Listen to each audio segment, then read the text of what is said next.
Okay, good afternoon, everybody. Just a couple of things at the top here. Today was the last day of Exercise Noble Fusion, a joint and combined naval expeditionary exercise combining multiple elements of the U.S. Navy, Marine Corps, and Air Force alongside the Japan Maritime Self-Defense Force in the Philippine Sea. This was the first time since 2018 that two Marine Expeditionary Unit Amphibious Ready Group teams were operating together in the Indo-Pacific. The exercise was conducted from the 1st until the 7th of February in the vicinity of Okinawa and the Miyako and Luzon Straits. And it demonstrates that Navy and Marine Corps forward-deployed stand-in naval expeditionary forces can rapidly aggregate multiple MU and ARG teams at sea with other joint and allied forces to conduct lethal sea denial operations, seize key terrain, guarantee freedom of movement, and create advantage for U.S. partner and allied forces. Now, on the personnel front, today the Department welcomed Mr. Andrew Hunter as the Air Force Assistant Secretary for Acquisition, Technology, and Logistics. However, as directed by the Deputy Secretary of Defense, Dr. Hicks, Andrew will be performing the duties of the Undersecretary of Defense for Acquisition and Sustainment. In this role, Andrew will be responsible for all matters pertaining to acquisition, contract administration, logistics and material readiness, installations and environment, operational energy, chemical, biological, and nuclear weapons, the acquisition workforce, and the defense industrial base. He will have a fairly big inbox. And we also want to thank Mr. Greg Kausner for his willingness to step into the USD for A&S role, which he has been serving in since August 2021. We all welcome Mr. Hunter to the team and glad he's been confirmed and ready to go. And with that, we'll take questions. I think, Lita, we got you on the phone. Yes, John, thank you. Can you give us a better, more detailed sense of what the troops, the U.S. troops in Poland and Romania are actually doing right now? Are they training or are they just kind of happen? And then are you seeing any buildup of Russian troops or any other threats along the borders with Poland, Latvia, and Lithuania?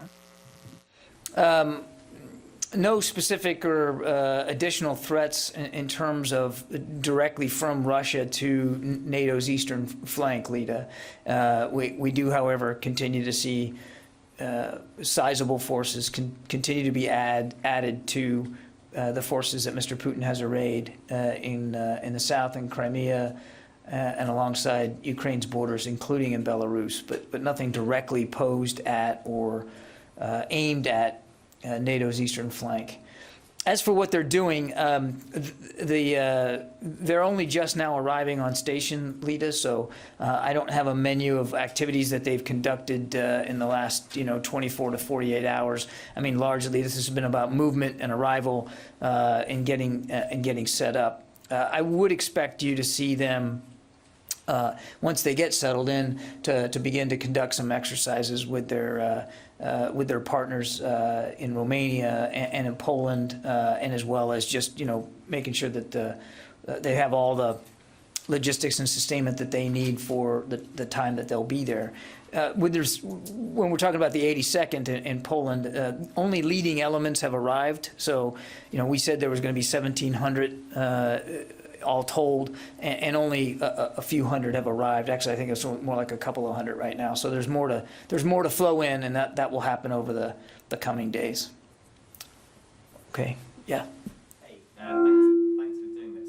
I wondered, who are you? Any additional detail on who are you? Pete from Bloomberg. Pete from Bloomberg. All right. He's one of us. He's with us. Oh, I didn't think I assumed he was a reporter. He just hadn't had a chance to see you in here. I gave you a copy of my book. That's right. Anyway, I wonder, can you add any additional details in terms of the Russian troops built up on the border of Ukraine? And do you have any updated assessment on the likelihood of an attack? So here's what I would say. Even in just over the course of the weekend, we saw Mr. Putin add to his force capability along that border with Ukraine and in Belarus. and without getting into specific numbers, I mean, he's well north of 100,000, and it continues to grow. But what's important is not just the numbers, it's the capabilities. And what we see is that he is really putting in place robust, what we would call combined arms capabilities in Belarus and along that border with Ukraine, in Russia. That means not just infantry or tracked vehicles, but artillery and long-range fires and air and missile defense, as well as special operations. I mean, he has a full suite available to him, and it continues to grow every day, including just over the last 2 days. As for indications of an invasion, we don't have anything specific that we can point to as an aha moment and say, well, that's it. Now we know that he's definitely going in, and he's definitely going in on such and such a date. But again, I would go back to what we continue to see him build there. And it's not just the combined arms capabilities, it's the ability to sustain these troops in the field for a period of time. So even as he has added combat capability, he has also added logistics and sustainment capability. In other words, the ability to keep them in the field for longer and longer periods of time. So it's a whole panoply of things that we're looking at and watching. We could not say with specificity now, A, that he's made a final decision one way or another, or B, if he does, what it's going to be. But with each passing day, he gives himself a lot more options from a military perspective. And I would just add, if I might, it's not your question, but there is still time and space for diplomacy. We still believe there's a diplomatic path forward that should and can be pursued, and Mr. Putin can easily de-escalate the tensions by just taking some of that force presence away, which is certainly within his power to do that. Did that answer your question? Yeah, sorry that I didn't recognize you with your mask on. John, are you seeing any evidence that Putin is planning to use or deploy hypersonic weapons? I don't see any indication of that at this time, but we're watching this very closely. Can you rule it out? I'm not going to rule anything in or out for Mr. Putin. He, again, continues to add to his capabilities. It wouldn't be exactly clear if the intent is to invade Ukraine, why one would need a hypersonic weapon to do that. Those weapons, as you know, are meant to be used at extremely long intercontinental ranges and to approach with stealth and speed. Again, I don't know what's in his head, but one would not think that one would need that sort of weapon if one was going to invade Ukraine from right across the border. Even if you wanted to show off your new weapons? Again, I won't get inside his head. We haven't seen any indications of that with respect to what's going on in Ukraine. Are you seeing any fracturing within the Russian officer class, the generals who surround Putin? Is there any sense that they might be telling Putin that this is not such a great idea? Yeah, I've seen some press reporting on that today. I can't confirm those reports. I would just say that major military decisions don't get made in that country without Mr. Putin being directly involved. And so what we're basing our judgments on is what they're actually doing. I shouldn't say our judgments, our expectations, based on what they're actually doing, what we're seeing them do. And they continue, whether there's dissension in the ranks or not, they continue to add to their capabilities if they want to conduct another invasion of Ukraine. Yeah. Oren? 2 questions. Well, we're doing great on the sound here, aren't we? Go ahead. Given the number of forces, You better make them really short questions. given the number of forces he has right there in Russia, Ukraine, has he simply made the decision to leave other parts of the country relatively undefended? And the second question, any update you can You mean Russia? Yeah.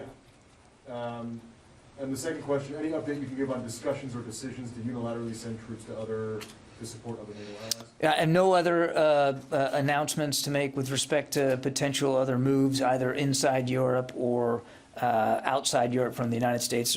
I have nothing more to announce on that today. I would remind, and I know I've said this before, but it bears repeating, we have upwards of 80,000 troops already on the European continent. So there's a lot of capability that just already exists and may not have to move anywhere. On your other question about whether he's creating vulnerabilities by moving so many forces to the west, I mean, those are trade-off decisions that any senior political leader has to make with respect to military forces, because even in a military as capable of ours, I mean, it's if you add capability somewhere, you're obviously taking away. There are finite amounts of troops and systems and weapons that any country possesses.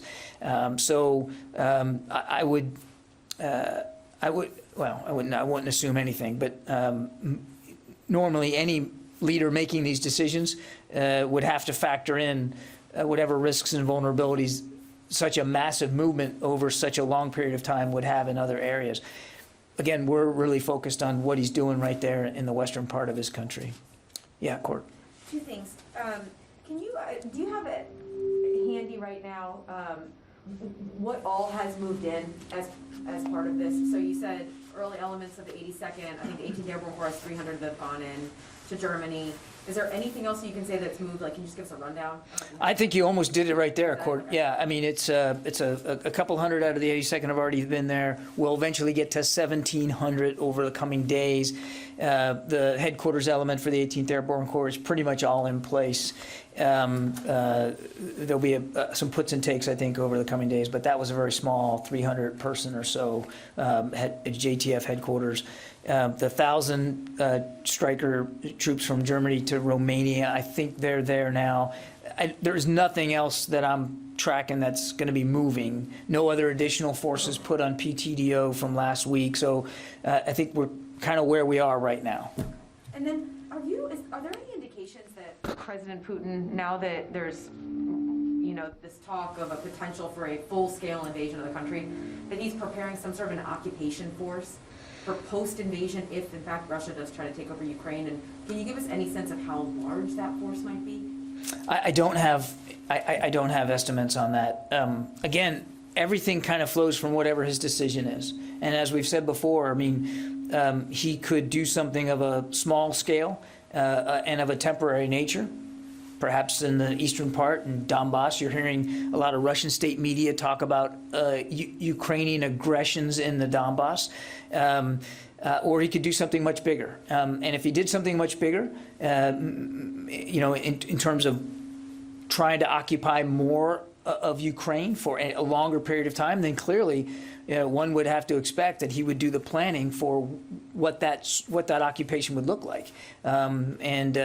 As we know from our own experience, if you're intending to hold territory, you have to make sure you have plenty of sustainment capability to do that, to include ample force. But again, we don't know exactly what he's planning, so I couldn't give you a number of like what an occupation force would look like, because it's really going to depend on what he ends up doing. And I know I sound like a broken record, but one thing he could do is simply move these troops away, de-escalate the tensions, and get serious about diplomatic negotiations and find a peaceful way through this. Let me go to the phones. I haven't done that, and I've got to try to be down here in about 15 minutes, so I'm probably not going to get to everybody today. Howard Altman, Military Times. John, the American public has an absolute right to know how and what its troops are doing and how taxpayer dollars are being spent. Can you tell me when journalists will be allowed to embed with troops going over to Europe, and if not soon, who or what is holding that decision up? Thank you. Well, look, I mean, I'm the Assistant to the Secretary of Defense for Public Affairs, so I'm the one responsible for decisions that are made about media access to our operations and to our people. So to paraphrase the famous Harry S. Truman, the buck stops with me on this. We're still working our way through what what would be the appropriate level of media access here to what our troops are doing. I just don't have anything to announce to you today or to speak specifically. I certainly have heard loud and clear the interest. I understand that, and I respect that. But when I have something, more that I can be more definitive, I certainly will. Tony Capaccio. Hi, John. I had a question on Polish tanks M1s. A number of senators wrote Secretary Austin February 3rd and Secretary Blinken asking them to expedite approval of a formal M1 tank request Poland made in July. I understand that the Defense Security Cooperation Agency has either not yet or recently finished its analysis with the State Department. What's the status of that DoD review, and why has it taken so long? As for how long it takes, I mean, you can imagine this is not a small decision, and we want to make sure we get it right. I don't have any updates for you today, Tony, but I'll check to see if there's a process answer that we can provide you. But again, these are not decisions we take lightly, and we certainly understand and respect the oversight role of Congress, and we also understand and respect our Polish allies and the defense relationship that we have with them. I just don't have any announcements today. Louis. John, there was a sailor that passed away this weekend at SEAL Buds, the assessment course. Is the Secretary aware of this? Does he have any concerns about this? And there have been some criticisms that maybe the training for this Hell Week, as it is known, may be too much for individuals, and it puts the lives of sailors at risk. The Secretary was briefed on the incident, and he sends his deepest condolences to the family. That's the kind of news that no parent wants to get. So he knows that the Navy's looking into this, and they're fully investigating the cause of death. And I think the Secretary wants to make sure that he gives the Navy the time to look at this carefully and thoughtfully before coming down to any kind of conclusions. Obviously, one such accident is one too many. We just don't know. We just don't know what happened here. So is it too premature then to make criticisms like that special ops community has these very stringent standards that may put the lives at risk? I mean, the training has to be demanding given the work that our Navy SEALs do on behalf of this country every single day. So you would expect the standards to be very, very high for their readiness. I think right now, two things need to be focused on. One is support for the family, a grieving family who is just going through agony right now. And two, giving the Navy time to investigate this death and really try to figure out what happened here. And I think it would be not only premature, but it would be irresponsible to get ahead of that process at this point. Thank you. Yeah, Fadi. Thank you, John. So, do you have any update on the operation and non-peace in Syria against ISIS leader?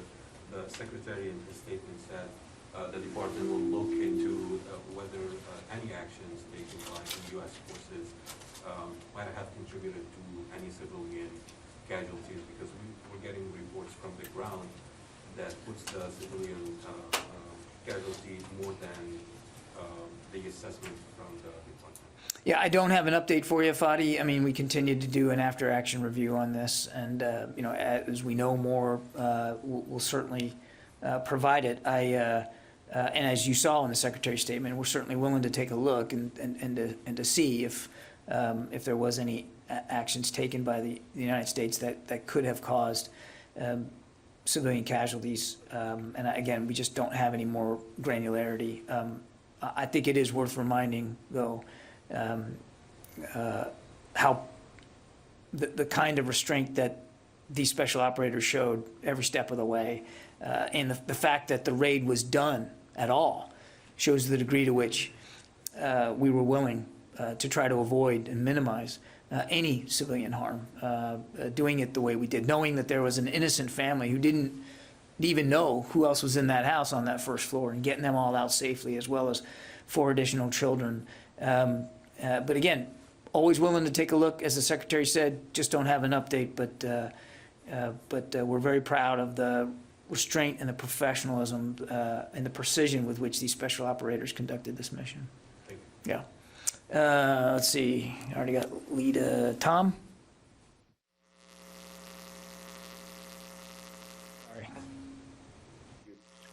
This is sort of a corollary to Jen's earlier question. What's the Pentagon's analysis of the public warning from the General Eisenhower? He's chair of the All Russians Officers Assembly, saying that Putin should not invade Ukraine. It would be a disaster.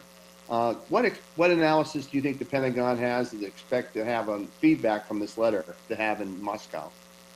I'm not going to speak to internal communications between Russian officers, and I can't speak to this press reporting that Jen asked about.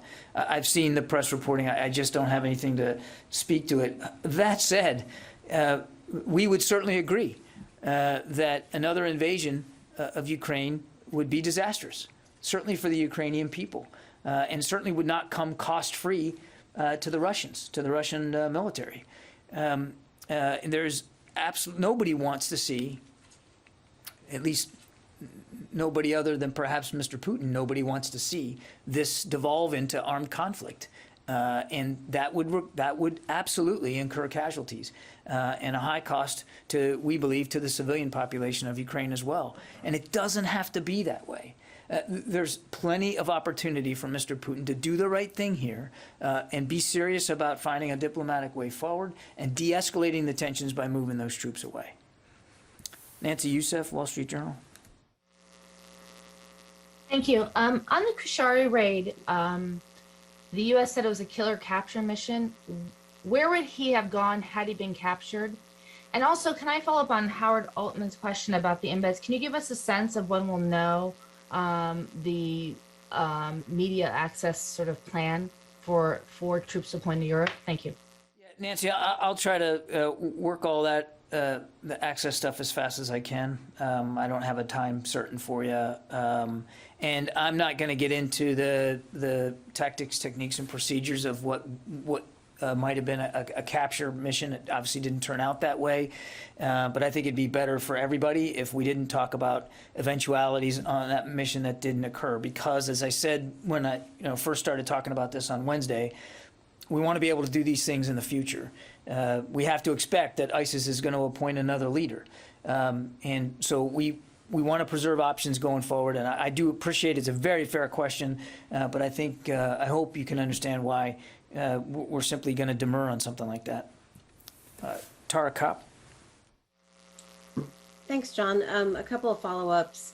For the soldiers that will fall in Poland and Romania and Germany, will they be housed at existing barracks, or are they going to be bringing field tents or something like that? And then secondly, could you give us an update on the nuclear posture review, specifically because, and I know you don't want to discuss the internal deliberations of the letter, the intermediate range nuclear missiles and potential START treaty participation seem to be a couple of the bargaining chips on the table. Is that going to delay the NPR's release? Thank you.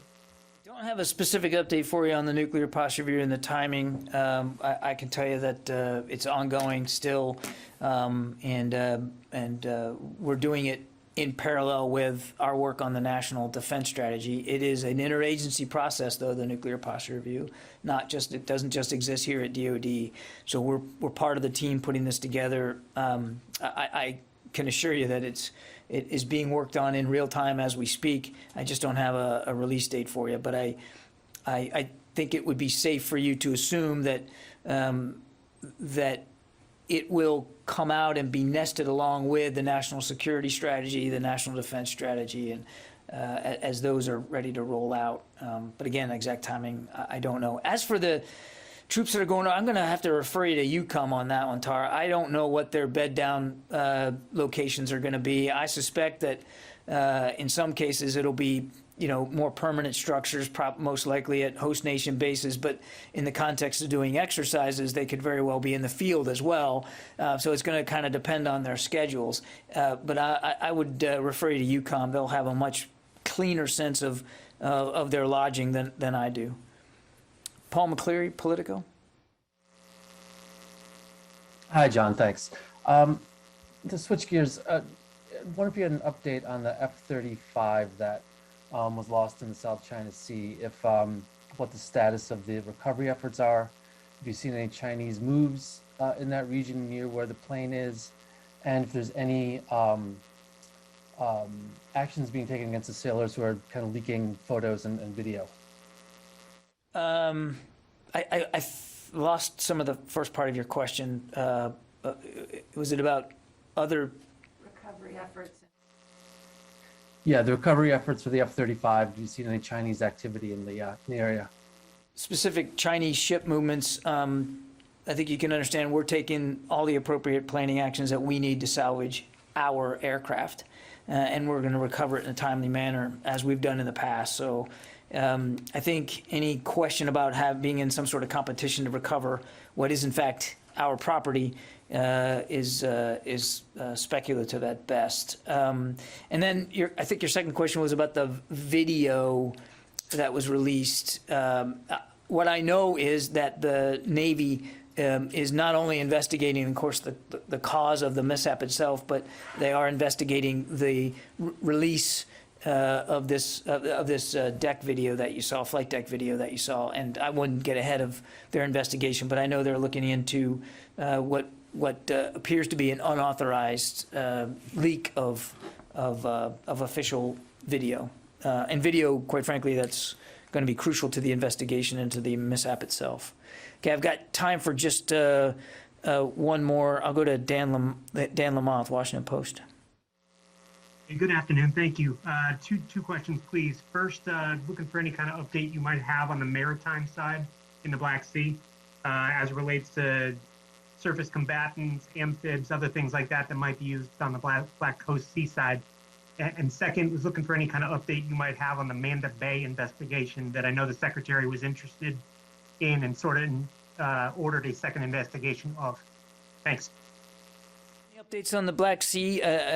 No specific ship movements to speak to. As I think you know, though, Dan, we do have the Harry S. Truman Strike Group in the Mediterranean, and they continue to conduct operations. In fact, they're operating they're operating alongside the French carrier Charles de Gaulle. So lots of great training opportunities with our NATO partners in the Mediterranean. Nothing to report or speak to specifically on the Black Sea at this point. On the Manda Bay investigation, you're right, and our understanding is that that is being wrapped up. I mean, the investigation, I think, has been largely completed. It's now going through coordination and sort of getting the finishing touches put on it. And I do think that we will be able to speak to all of you about it in the not too distant future. I would say probably just a matter of a few weeks, maybe less. So we're getting close to the end of that, and obviously we'll lay it out for you just like we laid out the Abbey Gate investigation last week. Okay, listen, I promised I'd be down by 3:30, and it's 3:30, so I apologize I couldn't get to everybody, but thanks for hanging with me, and we'll see you later this week.